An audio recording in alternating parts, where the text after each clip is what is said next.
క్రీస్తునందున్న సహోదరి సహోదరులందరికీ నా యొక్క హృదయపూర్వక వందనాలు. ఈ సమయమందు బైబిల్ తరగతిలో మనం న్యాయాధిపతుల గ్రంథాన్ని ధ్యానిస్తున్నాం. న్యాయాధిపతులు 2 అధ్యాయాలు మనం కంప్లీట్ చేసాము. 3వ అధ్యాయాన్ని మనం ఈరోజు ధ్యానించబోతున్నాం. చూడండి, 3వ అధ్యాయం మొదటి నుంచి. ఇశ్రాయేలీయులకును కనానీయులకును జరిగిన యుద్ధములన్నిటినీ చూడని వారందరినీ శోధించి ఇశ్రాయేలీయుల తరతరముల వారికి అనగా పూర్వము ఆ యుద్ధములను ఏ మాత్రమును చూడని వారికి యుద్ధము చేయ నేర్పునట్లు యెహోవా ఉండనిచ్చిన జనములివి. చూడండి, అంతకుముందు ఇశ్రాయేలీలు చేసినటువంటి యుద్ధాలు ఇవన్నీ కూడా చూడని తరం ఒకటి వచ్చింది. అసలు యెహోవానే మర్చిపోయిన తరం ఒకటి వచ్చింది. తర్వాత కొంతకాలానికి దేవుడు ఏం చేశాడు? వారిని శిక్షించి క్రమశిక్షణ చర్యగా శిక్షించాడు. ఆ తర్వాత వారికి యుద్ధం నేర్పినట్లు ఓ పని చేశాడంట. వీరికి మరి యుద్ధాలు చేయాలంటే ఆ నైపుణ్యం తెలియాలి కదా. కాబట్టి వారి పూర్వీకుల వలె వీరికి యుద్ధం వచ్చా అంటే వీరు యుద్ధాలు ఎప్పుడు చేయలే. వీరు యుద్ధాలు చేయలేదు కాబట్టి తరం వారికి ఏం అవసరం? ఇప్పుడు యుద్ధం నేర్చుకోవటం అనేది చాలా అవసరం. కాబట్టి వారి కొరకు కొన్ని జనములను ఉండనిచ్చాడంట దేవుడు. ఏ జనములను ఉండనిచ్చాడు? ఫిలిస్తీయుల 5 సర్దారుల జనులను, కనానీయులందరూ, సీదోనీయులను, బయల్ హెర్మోను మొదలుకొని హమాతునకు పోవు మార్గం వరకు లెబానోను కొండలో నివసించు హివ్వీయులను యెహోవా మోషే ద్వారా తమ తండ్రులకిచ్చిన ఆజ్ఞలను వారు అనుసరింతురో లేదో తెలుసుకున్నట్లు ఇశ్రాయేలీయులను పరిశోధించుటకై ఆ జనములను ఉండనిచ్చెను. దేవుడు ఇశ్రాయేలు ప్రజలను పరిశోధించడానికి, పరీక్షించడానికి ఏం చేశాడు? మోషే ధర్మశాస్త్రాన్ని వారు పాటిస్తారా లేదా అని పరీక్షించడానికి వారి మధ్య అన్యజనులను దేవుడు ఉండనిచ్చాడు. వారిని వెళ్ళగొట్టనివ్వలేదు. అది కాబట్టి శత్రువులు మన దగ్గర ఉన్నప్పుడే మన ప్రవర్తన ఎలా ఉన్నది అన్నది తెలుస్తుంది. మన పక్కన చెడ్డవాడు వచ్చాడు అనుకోండి, తాను చెడ్డవాడని నిరూపించుకుంటాడు. కానీ దేవుని పిల్లలు మాత్రం ఎలా ప్రవర్తించాలి? వారి దగ్గర దేవుని పిల్లల్లాగానే ప్రవర్తించాలి. అంతేగాని మనము ఒక చోట ఒకలాగా వేరొక చోట వేరొకలాగా ప్రవర్తించకూడదు. ఏ ప్రాంతంలో ఉన్నా ఎవరితో మాట్లాడినా ఎలా ప్రవర్తించినా మనం దైవ గుణాన్నే చూపించాలి తప్ప వారిని బట్టి మన యొక్క మనస్తత్వాన్ని కానీ మాట తీరు కానీ మార్చుకోకూడదు. కాబట్టి మోషే ధర్మశాస్త్రాన్ని వీరు పాటిస్తారా లేదా అని చెప్పి దేవుడు పరిశోధించడానికి వారి మధ్య ఈ యొక్క అన్యజనులను ఉండనిచ్చాడంట. 5వ వచనం. కాబట్టి ఇశ్రాయేలీలు, కనానీయులు, హిత్తీయులు, అమోరీలు, పెరిజ్జీలు, హివ్వీలు, ఏబూసీలను జనుల మధ్య నివసించుచు వారి కుమార్తెలను పెండ్లి చేసుకొనుచు వారి కుమారులకు తమ కుమార్తెలను ఇచ్చుచు వారి దేవతలను పూజించుచు వచ్చిరి. మోషే ధర్మశాస్త్రాన్ని వీరు పాటించారా? మోషే ధర్మశాస్త్రంలో ఏమనుంది? అన్యజనులతో వియ్యం పొందకూడదు, వారితో ఎటువంటి నిబంధన చేసుకోకూడదు అని ఉంది. ఎందుకని? మీ పిల్లలను వారి పిల్లలు ఏం చేస్తారు? విగ్రహారాధన వైపు, అలాగే వారి ఇష్టం వచ్చినట్లు మీ బిడ్డలను మార్చుకుంటారు. కాబట్టి మీరు వారితో వియ్యం పొందకూడదు అన్నది మోషే ధర్మశాస్త్రంలో ఉంది. కాబట్టి మీరు కనానులోకి వెళ్ళిన తర్వాత వారితో వియ్యం పొందకూడదు, మీ కుమార్తెలను వారి కుమారులకు ఇవ్వకూడదు. ఇది మోషే ధర్మశాస్త్రంలో వ్రాయబడి ఉన్నది. కానీ దేవుడు వీరిని పరీక్షించడానికి, పరిశోధించడానికి వారి మధ్య ఎవరిని ఉంచాడు? పూర్తిగా తరమకుండా, వెళ్ళగొట్టకుండా అన్యజనులను ఉంచితే వీరు మోషే ధర్మశాస్త్రాన్ని పాటించారా? మీరేరా? మోషే ధర్మశాస్త్రాన్ని మీరేరు. దేవుని ప్రేమించేవారు ఎక్కడున్నా ప్రేమిస్తారు. ప్రతికూల పరిస్థితులు వచ్చినప్పటికీ, పాపం చేసేటువంటి అనుకూల వాతావరణం వచ్చినప్పటికీ వారు ఏం చేయరు? పాపం అనేది చేయరు. కాబట్టి వీరు ఏం చేశారంటే, ఇక్కడ గమనించినట్లయితే అన్యజనుల యొక్క పిల్లలతో కలిసి తమ పిల్లలను ఉండనిచ్చారు, సహవాసం చేయనిచ్చారు. అలాగే వారితో వియ్యం పొందే స్థాయికి వెళ్ళారు. అంటే వీరు మోషే ధర్మశాస్త్రాన్ని మీరేరు. వియ్యం పొందకూడదు, కానీ వీరు వియ్యం పొందారు. చూడండి, నివసించుచు వారి కుమార్తెలను పెండ్లి చేసి కొనుచు వారి కుమారులకు తమ కుమార్తెలను ఇచ్చుచు వారి దేవతలను పూజించుచు వచ్చిరి. వారి దేవతలను పూజించుచు వచ్చిరి అంటే ఎక్కడి వరకు వెళ్ళారు? అసలు నిబంధనే చేయకూడదు, వియ్యం పొందకూడదు, కానీ ఆ నిబంధనను మీరారు. దేవుడు చెప్పిన మాటలు మీరిన తర్వాత జరిగేది ఏంటి? వారి దేవతలను ఇశ్రాయేలీలు పూజించారు. చూడండి ఎంతటికి పడిపోయారో చూడండి ఇశ్రాయేలీలు. ఇక్కడ దేవుడు ఏదైనా చెప్పాడంటే ఖచ్చితంగా అది మన మేలు కొరకే. వారితో వియ్యం పొందొద్దని చెప్పాడంటే తర్వాత ఏం చేస్తారని తెలుసు? వీరు దేవుని ప్రజల్లాగా ప్రవర్తించరు, అన్ని జనుల్లాగా ప్రవర్తిస్తారు. ఇక్కడ జరిగింది అదే. వారి దేవతలను పూజించుచూ వచ్చిరి. వారి దేవతలు ఎవరు? కనానీయుల దేవతలు, బయలుదేవత. అలాగే బయలుదేవతకు సంబంధించిన ఇంకో దేవత కూడా ఉండేది. అంటే బయలుదేవతకు సంబంధించినటువంటి ప్రియురాలు అంటారు, అలాగే బయలు యొక్క భార్య అని కూడా అంటారు. ఈ రెండింటిని కలిపి వీరు ఏం చేస్తారంటే పూజించేవారు. వారి యొక్క దేవతలు అన్నమాట. వారిని ఏం చేశారంటే ఇశ్రాయేలీలు వారి యొక్క బిడ్డలకు తమ కుమార్తెలనిచ్చి వియ్యంకులయ్యి ఏం చేశారు? మనుషుల యొక్క వారి యొక్క ఇష్టాలు నెరవేర్చడానికి, ముఖస్థుతి చేయటానికి, అవసరమైతే తన సృష్టికర్తను మర్చిపోయి సృష్టాన్ని తమ చేతులతో చేసినటువంటి విగ్రహాలను సైతం పూజించడానికి సిద్ధపడ్డారు. అటువంటి గొప్ప పాపం అనేది ఇశ్రాయేలీలు చేశారు. అట్లు ఇశ్రాయేలీలు యెహోవా సన్నిధిని దోషులై తమ దేవుడైన యెహోవాను మరచి బయలుదేవతలను, దేవతా స్తంభములను పూజించిరి. ఒకప్పుడు వాటిని పడగొట్టారు, కానీ తర్వాత ఏమయ్యారు? వారితో కలిసి వారి బయలుదేవతను, దేవతా స్తంభములను పూజించారంట. చూడండి, దేవుడు మాత్రమే పూజార్హుడు. నిన్ను ఎవరు సృష్టించారో తెలిస్తే మీరు ఆ సృష్టికర్తనే పూజించాలి తప్ప వ్యర్థమైన వాటికి నమస్కరించకూడదు, పూజించకూడదు. ఇది ధర్మశాస్త్రంలో లేదా? మోషే ధర్మశాస్త్రం లేదా? దేవుడు ఒక్కడే, దేవుడు మాత్రమే మీరు పూజించాలి, విగ్రహారాధన చేయకూడదు. ఇది ఇశ్రాయేలుకు తెలుసా తెలీదా? తెలుసు. కానీ యెహోవాని ఎరుగని తరం వచ్చింది. కొంతకాలానికి ఏమైపోయారు వీళ్ళు? వారితో వియ్యం పొందారు, అన్ని జనులతో కలిసి విగ్రహారాధన కూడా చేసేసారు. చూడండి ఇప్పుడున్న పరిస్థితి ఏంటంటే వారి యొక్క ఇష్ట దేవతలను వీరు కూడా ఇష్టంగా చేసుకొని పూజించడం మొదలుపెట్టారు. 8వ వచనం, అందును గూర్చి యెహోవా కోపము ఇశ్రాయేలీయుల మీద మండగా ఆయన అరామ్న హరాయిము యొక్క రాజైన కూష నిషాతాయిము చేతులకు దాసులగుటకే వారిని అమ్మివేసెను. వేరొకళ్ళకి దాసులగునట్లు ఇశ్రాయేలీయుల్ని దేవుడు ఏం చేశాడు? అమ్మివేశాడు. అంటే ఏంటంటే అన్య జనుల రాజులకు దాసులగునట్లు దాస్యత్వం కిందకి దేవుడు మరలా పంపించేశాడు. శిక్ష అన్నమాట. ఎవరైనా దేవునితో చేసిన నిబంధన మీరితే దేవుడు ఖచ్చితంగా వారిపై తన కోపాన్ని మండించి ఏం చేస్తాడు? మరలా వారిని ఏం చేశాడు? ఇక్కడ దాసులుగా పంపించాడు. దేవుని యొక్క కోపం మండుకున్నప్పుడు ఆయన ఇష్టం ఏ నిర్ణయం తీసుకుంటాడో మనకి అనవసరం, తెలియదు మనకి ఏ నిర్ణయం తీసుకుంటాడు. కానీ ఇశ్రాయేలీలు ఎంతో సేద తీరారు. పాలు తెల్లు ప్రపంచ దేశానికి వచ్చి ఎంతో సేద తీరారు, ఎంతో సంతోషించారు. అట్టి మంచి వాతావరణాన్ని ఇక్కడ మరలా కోల్పోయి ఈ యొక్క వేరే అన్ని జనుల రాజు యొక్క దాస్యత్వం కిందకి మరలా వెళ్ళిపోయారంట. చూడండి, ఇశ్రాయేలీలు 8 సంవత్సరములు కోష నిషతాయిమునకు దాసులుగా నుండిరి. ఎన్ని సంవత్సరాలు ఉన్నారు? 8 సంవత్సరాలు ఉన్నారు. అంటే దేవుడు 8 సంవత్సరాలు ఇశ్రాయేలీల్ని శిక్షించాడు. దాసులుగా ఉండండి అండి. దాసులుగా ఉండటం అనేది మంచి స్థితి. వారు ఏ చెబితే అది చెయ్యాలి, వారికి స్వేచ్ఛ అనేది ఉండదు. ఇశ్రాయేలీలు యెహోవాకు మొరపెట్టగా యెహోవా కాలేబు తమ్ముడైన కనజు యొక్క కుమారుడగు ఒత్నీయేలును రక్షకునిగా ఇశ్రాయేలీల కొరకు నియమించి వారిని రక్షించెను. శిక్షిస్తుంది దేవుడే, కరుణ చూపిస్తుంది దేవుడే. దేవుడు కోపపడుతున్నాడు. వెంటనే అబ్రహాము, ఇస్సాకు, యాకోబులను జ్ఞాపకం చేసుకుంటున్నాడు.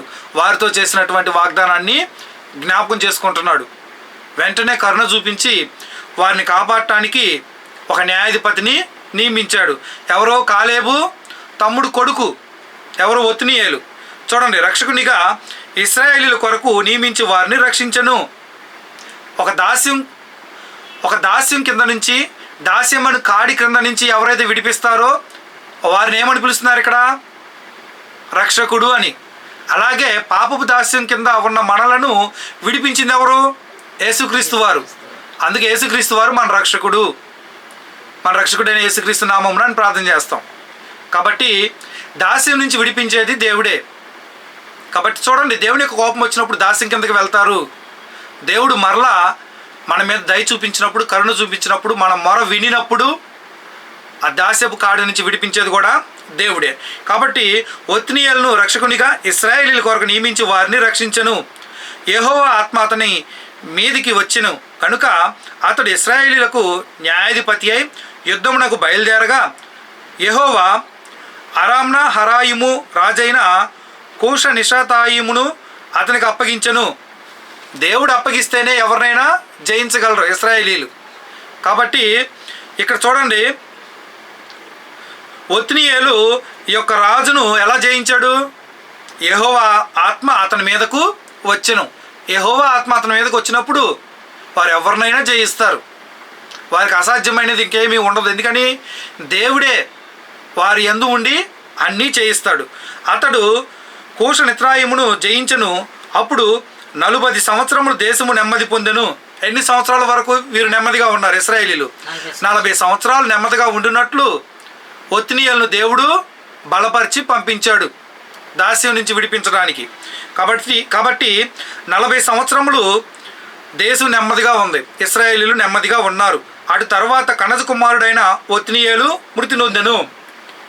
ఒత్నియేలు ద్వారా ఇశ్రాయేలీలను దేవుడు కాపాడి 40 సంవత్సరములు నెమ్మదినిచ్చాడు.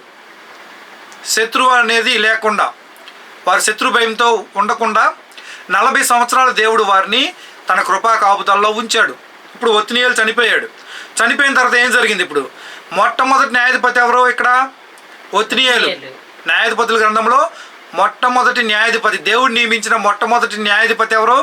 ఒత్నియేలు. 12వ వచనం, ఇశ్రాయేలీలు మరలా యెహోవా దృష్టికి దోషులైరి గనుక వారు యెహోవా దృష్టికి దోషులైనందున యెహోవా ఇశ్రాయేలీలతో యుద్ధం చేయుటకు మోయాబు రాజైన ఎగ్లోనును బలపరచెను. అన్యజనుల రాజులను సైతం బలపరుస్తుంది ఎవరు? దేవుడే. దేవుడు లోకాన్ని మొత్తాన్ని పరిపాలిస్తున్నాడు. అన్యజనులను సైతం పరిపాలిస్తుంది ఎవరు? దేవుడే. ఎగ్లోను ఇశ్రాయేలీలను పట్టుకుంటానికి కూడా ఎగ్లోను బలపరిచింది ఎవరు? దేవుడేనంట. చూడండి, అక్కడ అదే ఉంది. వీరు ఇశ్రాయేలీలు కొంతకాలం తర్వాత ఏమయ్యారు? మరలా యెహోవా దృష్టికి దోషులయ్యారంట. అంటే మరలా ధర్మశాస్త్రాన్ని పాటించకుండా తన ఇష్టం వచ్చినట్లు అన్ని జనులతో కలిసి తమ ఇష్టానుసారంగా జీవించడం మొదలుపెట్టారు.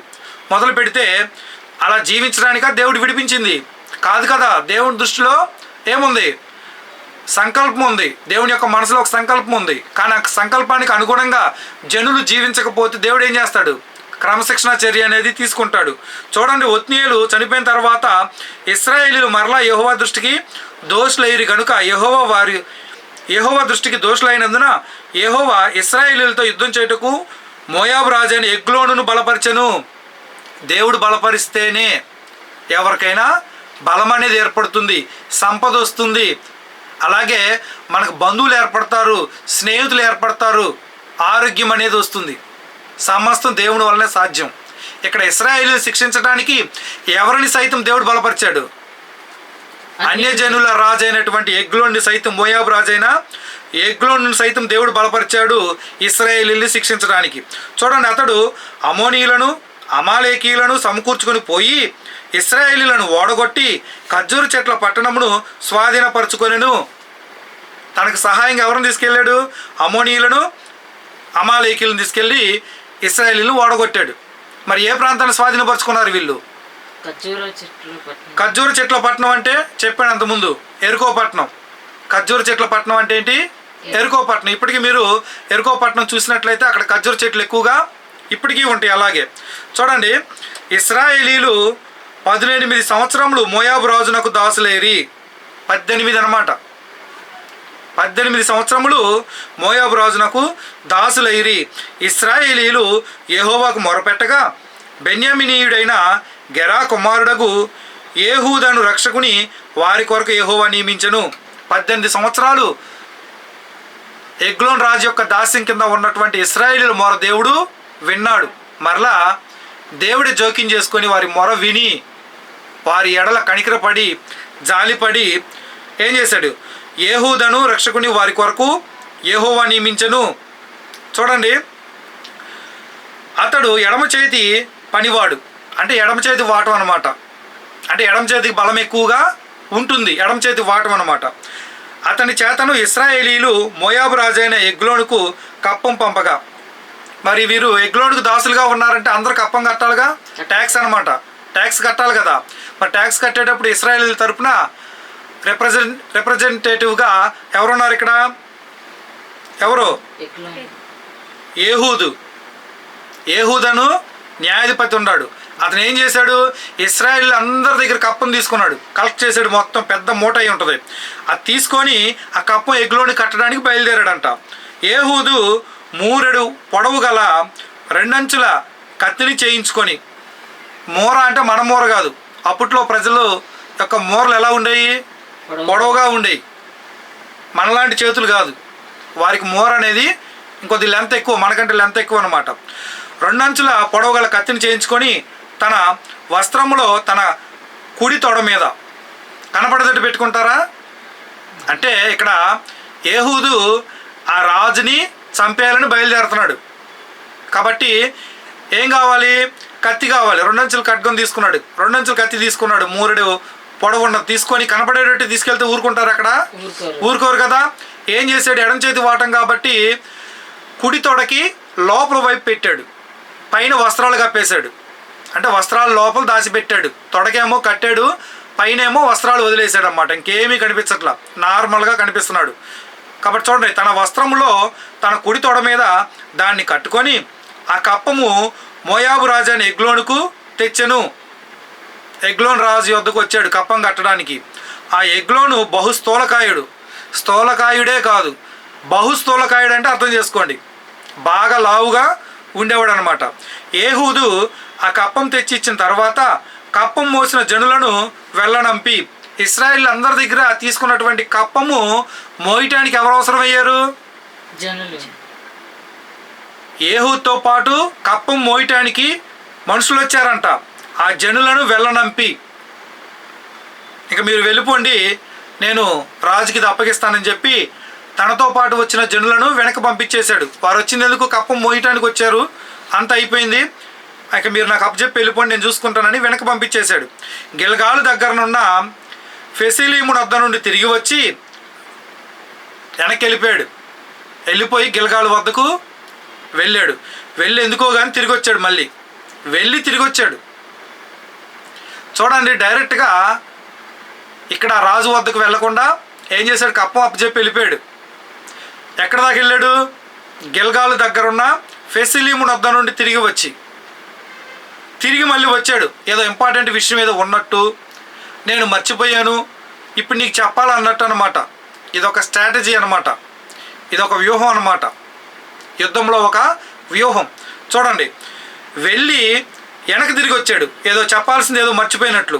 రాజా, రహస్యమైన మాట ఒకటి నేను నీతో చెప్పవలని అనగా, అతడు నీతో ఒక రహస్యమైన మాట ఉంది చెప్పాలి, నేను గిల్గాల వరకు వెళ్ళి తిరిగి వచ్చానని చెప్పాడు. నమ్ముతారా నమ్మరా? అంత దూరం వెళ్ళి తిరిగి వచ్చాడంటే మొత్తానికి ఏదో విషయం ఉంది, రహస్యం ఏదో ఉంది చెప్పడానికి వెనక్కి వచ్చాడు అంత దూరం నుంచి అని. చూడండి, రహస్యమైన మాట ఒకటి నేను నీతో చెప్పవాలని అనగా, అతడు తన యొద్ద నిలిచిన వారందరూ వెలుపలికి పోవు వరకు ఊరుకోమని చెప్పాను. మరి నేను నీకు రహస్యం చెప్పాలి కదా, ఇక్కడ ఉన్నటువంటి మీకు సంబంధించిన మనుషులు ఎవరు ఇక్కడ ఉండకూడదు, ఇది నీకు మాత్రం నేను చెప్పాలి, వారిని బయటికి పంపించు సైలెంట్గా అని రిక్వెస్ట్ చేశాడు. ఏహూదు అతని దగ్గరకు వచ్చినప్పుడు అతడు ఒక్కడే చల్లని మేడగదిలో కూర్చుండి ఉండెను. ఇది వేసవికాలం అయ్యి ఉండొచ్చు, ఎందుకంటే మనం వేసవికాలంలో ఏసీలు వేసుకుంటాం కదా, కానీ రాజుల యొక్క భవనాల్లో ఏసీలతో పని లేదు, చల్లగా ఉండేటట్లు వారి యొక్క రూములు ఉంటాయి. అక్కడ రూమ్ అంతా చల్లగా ఉంటుంది, అంతే. సీలింగ్ హైట్లో పెట్టి అక్కడ కూలింగ్ వచ్చేలాగా రూమ్ని సిద్ధపరుస్తారనమాట. అంటే ఇది సమ్మర్ అయి ఉండొచ్చు, ఎండాకాలం కాబట్టి. చల్లని మేడగదిలో చూడండి, ఎక్కడది ఎన్నో వచ్చిన 20వ వచనం. ఏహూదు అతని దగ్గరకు వచ్చినప్పుడు అతడు ఒక్కడే చల్లని మేడగదిలో కూర్చుండి ఉండెను. ఏహూదు, నీతో నేను చెప్పవలసిన దేవుని మాట ఒకటి ఉన్నదని చెప్పగా అతడు తన పీఠం మీద నుండి లేచెను. తన కూర్చున్న చోటు నుంచి పైకి లేచాడు. దేవుని మాట చెప్పాలి నేను నీకు అన్నాడు. అనగానే ఆ రాజుకి ఇంకా చాలా ఆసక్తి కలిగింది. దేవుని మాట ఏంటి అని చెప్పి పీఠం మీద నుంచి లేచి నిలబడ్డాడు. అప్పుడు ఏహూదు తన ఎడమ చేతిని చాపి తన కుడి తొడ మీద నుండి ఆ కత్తి తీసి కడుపు మీద అతని పొడిచెను. లేవటంతో దగ్గరికి వెళ్ళి కుడి తొడ మీద ఉన్న కత్తిని తీసి ఎడమ చేతి వాటం కదా కడుపులోకి దించేశాడు అన్నమాట, పొడిచాడు. పిడియును కత్తి వెంబడి దూరగా క్రొవ్వు కత్తిపైని కప్పుకొనినందున అతని కడుపు నుండి కత్తిని తీయలేకపోయాను. అంత గట్టిగా పొడిచాడు. స్థూలకాయుడు కదా, కత్తి మొత్తం వెళ్ళేలాగా గట్టిగా పొడవటంతో చేతికున్న పిడి కూడా లోపలికి వెళ్ళిపోయిందంట.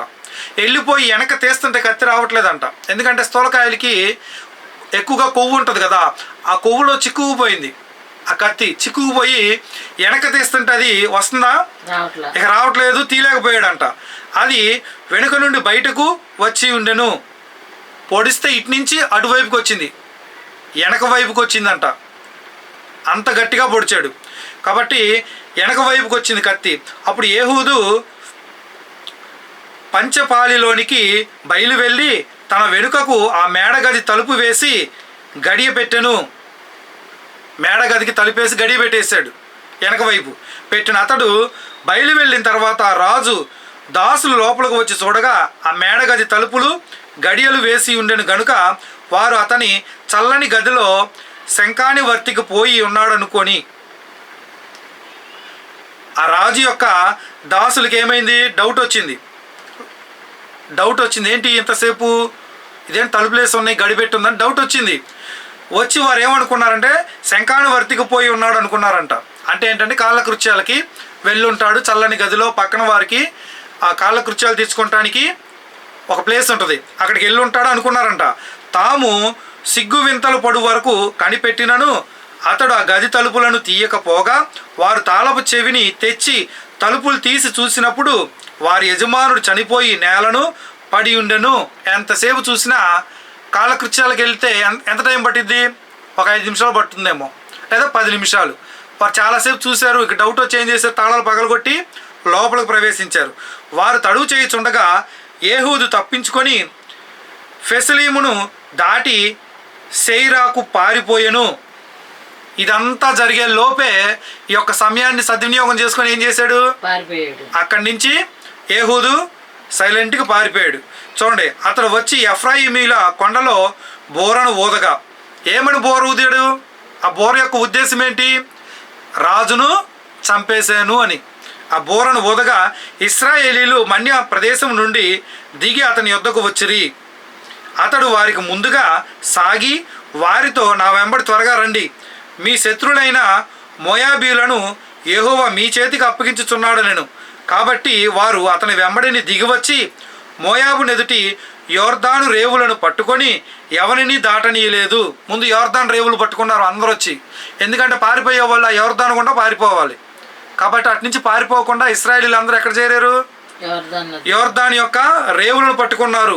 ఒక్కళ్ళు కూడా బయటికి వెళ్లకుండా మోయాబీలను పట్టుకున్నారు అన్నమాట. ఆ కాలమున వారు మోయాబీయులలో బలము గల శూరులైన పరాక్రమశాలులను 10,000 మందిని చంపిరి. మామూలు మనుషులుగా చంపింది. పరాక్రమశాలులను, శూరులను, ఒక్క మనిషి 1000 మందిని తరమగలిగేటువంటి యోధులు అన్నమాట వారు. అటువంటి వ్యక్తులను, బాగా యుద్ధ నైపుణ్యం కలిగిన వ్యక్తులను ఎంతమందిని చంపారు, 10,000 మంది. సామాన్య ప్రజలను కాదు, అక్కడ 10,000 మందిని చంపారు. యుద్ధ నైపుణ్యం తెలిసిన వారు, విద్యలు తెలిసిన వారు, అటువంటి వ్యక్తుల్ని చంపేశారు. ఒక్కడును తప్పించుకొనలేదు, అంతా కూడా చుట్టుముట్టి మొత్తాన్ని చంపేశారు. ఆ దినమున మోయాబీలు ఇశ్రాయేలీల చేతి క్రింద అణపబడగా దేశము 80 సంవత్సరములు నిమ్మలంగా ఉండెను. అప్పటి నుంచి దేవుడు ఇశ్రాయేలు పక్షాన తన కటాక్షమును చూపించి ఎన్ని సంవత్సరాలు నెమ్మదిగా ఉంచాడు? 80 సంవత్సరాలు.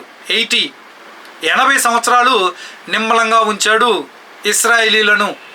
చూసారా, దేవుడు కరుణ చూపిస్తే, జాలి పడితే, మనం దేవుడికి లోబడుతూ ఉన్నప్పుడు దేవుడు మన ఎడల కటాక్షిస్తే మనకున్నటువంటి దాస్యత్వం అనేది ఏమవుతుంది?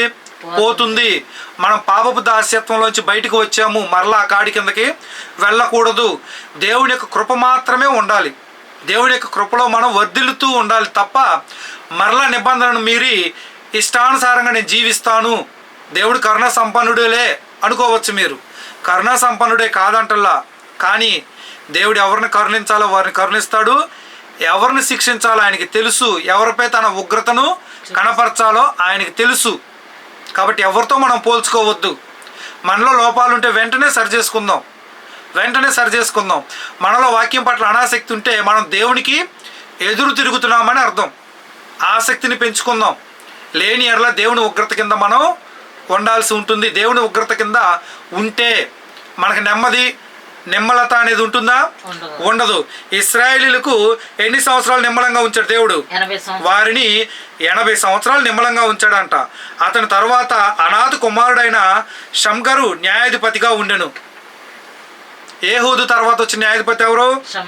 షమ్గరు వచ్చాడంట. దేవుడు నియమించాడు. అతడు ఫిలిస్తీన్లలో 600 మందిని మునుకోల కర్రతో హతం చేసెను. ఒక్కడే 600 మందిని. ఎవరిని?